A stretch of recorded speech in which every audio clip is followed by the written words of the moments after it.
तो चलिए हम लोग आज जो ये एक चैप्टर शुरू किए हैं इसका नाम है फैमिली एंड कम्युनिटी। हम लोग इसमें ये जान रहे हैं कि almost all of us live in a family. हम सभी जो है एक परिवार में रहते हैं। The family is the fundamental and most ancient unit of any society.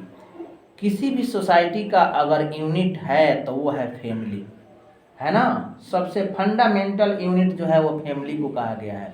इसलिए हमें प्रयास करना चाहिए कि हमारा फैमिली जो है वो इम्प्रूव हो, हमारे फैमिली के लोग जो है वो अच्छे से रहें, है ना। और अच्छा से रखने के लिए उसके जो मालिक होते हैं फैमिली के, है ना, उनका बहुत ज़्यादा सेक्रीफाइस रहता है। देखिए फैमिली को यहाँ पर दो भागों में बांटा गया है। सबसे पहला जो है वो ज्वाइंट फैमिली है ना। तो ज्वाइंट फैमिली में कौन कौन होते हैं? तो ये ज्वाइंट फैमिली तो सबसे पहले कई जनरेशन से चलते आ रहा होता है। ये ज्वाइंट फैमिली है सेवरल जनरेशन लिविंग टुगेदर।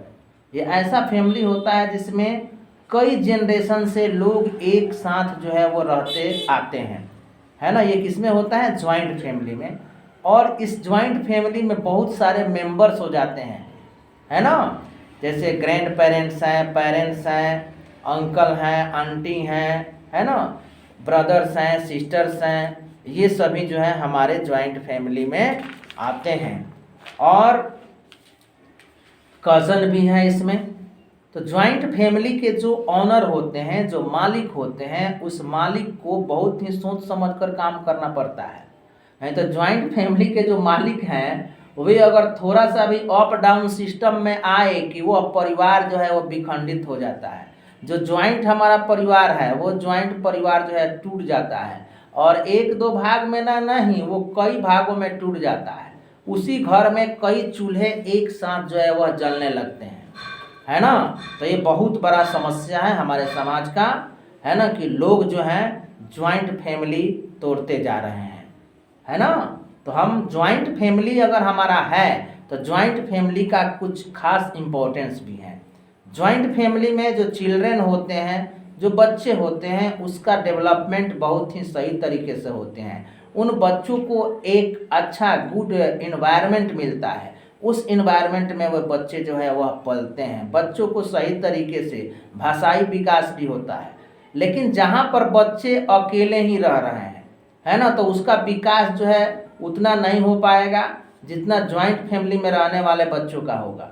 दूसरा है एक न्यूक्लियर फैमिली। न्यूक्लियर फैमिली का अर्थ हो गया कि अलग अलग हो जाना। जब हमारा ज्वाइंट फैमिली बंटता है ना, जैसे चाचा हमारे, मान लीजिए कि आपके पिताजी 4 भाई हैं, चाहे 5 भाई हैं, तो 5 भागों में वह परिवार जो है अब बंट गया, है ना। अब आपके घर में जो है 5 चूल्हे जलने लगे, समझ गए। तो ये क्या कहा जाता है?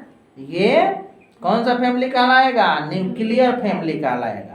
अब 5 चूल्हे ही नहीं जलेंगे न्यूक्लियर फैमिली में, 5 घर भी बन जाएंगे, है समझ में ना। और क्या होगा न्यूक्लियर फैमिली में? जगह जमीन के लिए, बर्तन के लिए, है ना, गाछ वृक्ष के लिए, जो हमारा फसल उपजता है उसके लिए, सबके लिए जो है बंटवारा होगा। अगर वो भी बंटवारा सही तरीके से नहीं हुआ तो लड़ाई होगा, झगड़ा होगा, मर्डर भी हो जाता है न्यूक्लियर फैमिली, है ना। तो अभी के वर्तमान टाइम में हमारा फैमिली न्यूक्लियर क्यों हो जाता है? फैमिली जो है वो न्यूक्लियर क्यों हो जाता है? हमने तो महसूस किया है कि हमारा जो ज्वाइंट फैमिली है वो सबसे इम्पोर्टेंट है। बहुत ही सबसे अच्छा फैमिली अगर है तो वह है हमारा ज्वाइंट फैमिली, जिसमें हमारे चाचा, हमारी चाची, हमारे पापा, हमारी माँ, हमारे ब्रदर्स, हमारे सिस्टर, हमारे चाचा के ब्रदर सिस्टर्स, है ना, ये सब जो हैं क्या एक साथ में रहते हैं, एक साथ पढ़ते हैं, एक साथ खाना खाते हैं। हमारी दादी जो है उसमें एक ही साथ जो है वो सबको बैठा कर और कहानियाँ सुनाया करती हैं, है ना। वही कहानी आज भी हम लोगों को याद है। आपको भी आपकी दादी वो कहानी सुनाती होंगी, अभी आपको भी याद होगा, है ना। लेकिन जैसे ही न्यूक्लियर फैमिली बनता है तो न्यूक्लियर फैमिली में सबसे ज़्यादा दिक्कतें किसको आती हैं?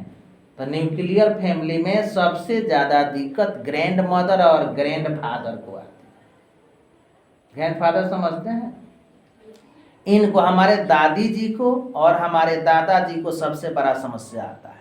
जैसे मैंने आपको अभी बताया कि अमिताभ बच्चन ने एक फिल्म बनाया जिस फिल्म का नाम था बागबान। भगवान फिल्म में दिखाया गया कि अमिताभ बच्चन और उसके वाइफ को, है ना, उसके दोनों बच्चे जो है वह अलग कर देते हैं। समझ गए ना? दोनों बच्चे जब अलग हो गए तो उनके जो माता पिता है वो तो खुद अलग हो गए। अब उसमें बंटवारा चलता है कि माँ को रखेंगे वो बेटा और पिताजी को रखेंगे ये बेटा। वो 1 महीना वहाँ रहेगा तो फिर 1 महीने के बाद वो यहाँ पर चला आएगा, है ना। ये बहुत ही प्रॉब्लम। उस परिवार में अगर एक चश्मा भी टूट जाता है तो उस चश्मा को भी बनवाने के लिए पटीदारी होती है। तो ऐसे परिवार से हमको जो है दूर रहना है। लेकिन जैसे ही अमिताभ बच्चन किताब लिखता है वह किताब बिल्कुल फेमस हो जाता है, उससे ज़्यादा रॉयल्टी आने लगती है, अमिताभ बच्चन धनवान बन जाता है। तो वही बेटा बेटी जो है वह लालच में पड़कर फिर जो है अमिताभ बच्चन के पास में आते हैं। हम लोगों के पास में अगर वैसे लोग अगर आए तो हमें फिर से उसको अपने साथ जोड़ना नहीं है, हमें उसको रिजेक्ट कर देना है, हमको उसको भगा देना है। जाओ तुम अपना जीवन जियो, हम अपना जीवन जीते हैं, है ना। तो इसके बारे में आप एक नोट्स लिख कर लाइएगा अपने घर से। आज के पढ़ाई में आपके लिए बस इतना ही।